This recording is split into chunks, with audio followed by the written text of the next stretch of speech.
रिश्ता दिल छू लेने वाली कहानी। पापा हद होती है अब तो। अभी 10 मिनट पहले ही तो मैंने यहाँ पोछा लगाया था, फिर से पूरा पानी गिरा दिया आपने। आपको समझ नहीं आता कि ये महंगा वुडन फ्लोर है, पानी से फूल जाएगा। अगर आपसे ग्लास नहीं पकड़ा जाता तो मांग लिया कीजिए ना। पूरे घर को स्विमिंग पूल बना रखा है आपने। आलोक की तेज आवाज पूरे ड्राइंग रूम में गूंज गई। सोफे के पास खड़े 78 वर्षीय राघवेंद्र जी सहम गए। उनके पैरों के पास स्टील का ग्लास लुढ़क रहा था और पानी का एक बड़ा सा धब्बा फर्श पर फैल गया था। उनकी धोती का किनारा भीग चुका था। राघवेंद्र जी ने अपने कांपते हुए हाथों को पीछे छिपाने की कोशिश की। उनकी आंखों में वह डर था जो अक्सर एक छोटे बच्चे की आंखों में होता है जब उससे कोई कीमती खिलौना टूट जाता है। बेटा, वो मुझे प्यास नहीं लगी थी, वो तो बस। राघवेंद्र जी की आवाज लड़खड़ा रही थी। प्यास नहीं लगी थी तो पानी का जग लेकर पूरे घर में मार्च क्यों कर रहे थे? आलोक ने झुंझलाते हुए अपना लैपटॉप बंद किया। ऑफिस का प्रेशर कम नहीं है जो घर आकर आपकी ये हरकतें झेलूं। अब हटिए वहां से, वरना पैर फिसल जाएगा तो हड्डी जुड़ने में भी महीनों लगेंगे। आलोक बड़बड़ाता हुआ अंदर से पोछा लेने चला गया। राघवेंद्र जी वहीं मूर्ति की तरह खड़े रहे। उन्हें समझ नहीं आ पा रहा था कि वे बेटे को कैसे बताएं कि वे पानी पीने के लिए नहीं ले जा रहे थे। उन्होंने चुपचाप अपनी धोती के सूखे हिस्से से फर्श रगड़ना शुरू कर दिया। जब आलोक पोछा लेकर लौटा तो पिताजी को झुका हुआ देखकर उसका गुस्सा और बढ़ गया। रहने दीजिए पापा, क्यों और मुसीबत बढ़ा रहे हैं? अब कमर में दर्द होगा तो रात भर कराएंगे, जाइए अपने कमरे में। राघवेंद्र जी चुपचाप सिर झुकाकर अपने कमरे की ओर मुड़ गए। उनके जाने के बाद आलोक ने जोर जोर से फर्श रगड़ा। उसकी पत्नी मेघा जो रसोई में थी बाहर आई। आलोक धीरे बोलिए, बाबूजी को बुरा लगता होगा, मेघा ने समझाया। बुरा? और मुझे जो दिन भर खटकना पड़ता है। पार्किंसंस हाथ कांपने की बीमारी है, उन्हें मानते ही नहीं। डॉक्टर ने कहा है भारी चीजें ना उठाएं, फिर भी जग लेकर घूमते रहते हैं। आलोक ने गुस्से में पोछा बाल्टी में पटका। रात को खाने की मेज पर सन्नाटा था। राघवेंद्र जी ने कहा कि उन्हें भूख नहीं है और वे सोने चले गए। आलोक को भी अपनी तेज आवाज पर थोड़ा पछतावा हो रहा था, लेकिन उसने अपने अहंकार को सही ठहराया कि वह पिता की भलाई के लिए ही तो डांट रहा था। अगले दिन रविवार था। आलोक देर से सोकर उठा। वह बालकनी में अखबार पढ़ने लगा। अचानक उसकी नजर कोने में रखे उस बड़े से गमले पर पड़ी जिसमें उसकी माँ ने कभी रात की रानी का पौधा लगाया था। माँ के जाने के बाद वह पौधा लगभग सूख गया था क्योंकि आलोक और मेघा को बागवानी का शौक नहीं था। लेकिन आज आलोक ने देखा कि उस सूखे हुए पौधे में एक छोटी सी हरी कोपल फूट रही थी। मिट्टी गीली थी। आलोक हैरान था। उसने तो महीनों से इसमें पानी नहीं डाला। तभी उसकी नज़र गमले के आसपास की जमीन पर पड़ी। वहां पानी के कुछ ताजे छींटे थे, ठीक वैसे ही जैसे कल ड्राइंग रूम में गिरे थे। आलोक का माथा ठनका। वे समझ नहीं पाया। वे छिपकर देखने लगा।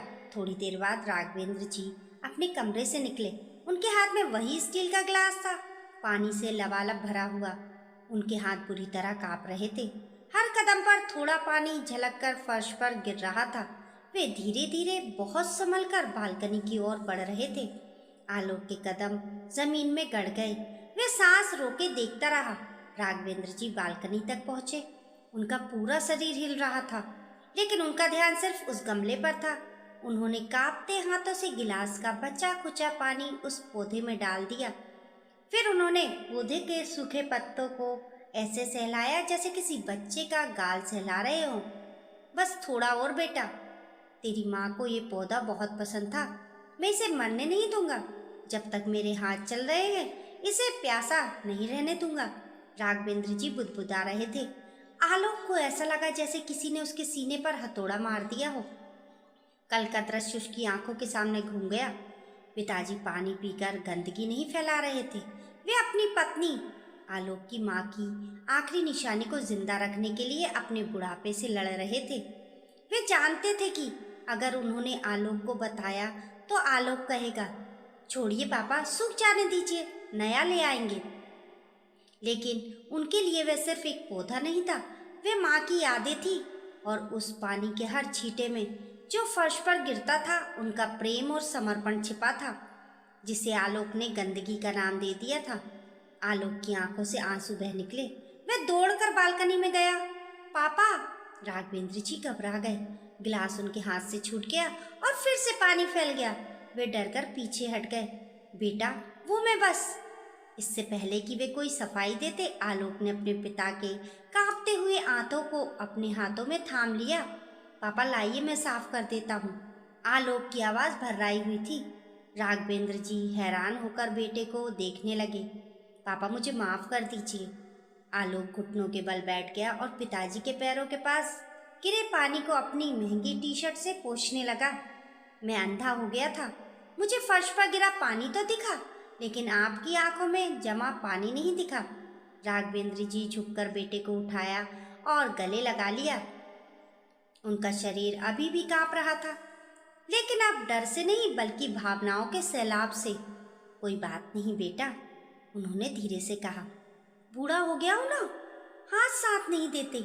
नहीं पापा, आलोक ने आंसू पोंछते हुए कहा। हाथ नहीं, आपका बेटा साथ नहीं दे रहा था, लेकिन अब ऐसा नहीं होगा। आलोक ने पास रखा पानी का जग उठाया और खुद उस पौधे में पानी डाला। आज से इस पौधे की और आपकी जिम्मेदारी मेरी है। आप बस हुक्म दीजिए। उस दिन के बाद फर्श पर पानी तो कई बार गिरा, लेकिन आलोक की आवाज़ कभी ऊंची नहीं हुई, क्योंकि अब वह जानता था कि वह गिरा हुआ पानी गंदगी नहीं, बल्कि उसके पिता का आशीर्वाद है जो घर को सींच रहा है। पौधा अब हरा भरा हो चुका था और साथ ही उन दोनों के रिश्ते भी। अगर इस कहानी ने आपके दिल को छुआ हो तो लाइक, कमेंट और शेयर करें। अपने माता पिता के प्यार को समझने में कभी देर ना करें, क्योंकि वे हमारी डांट नहीं, सिर्फ हमारे साथ के भूखे होते हैं। दोस्तों, आपकी इस कहानी के बारे में क्या राय है, हमें कमेंट करके ज़रूर बताएं। कहानी पसंद आने पर लाइक और शेयर करें। ऐसी ही अच्छी अच्छी कहानियों के लिए चैनल को सब्सक्राइब करना ना भूलें। मिलते हैं फिर एक नई कहानी के साथ। तब तक के लिए नमस्कार।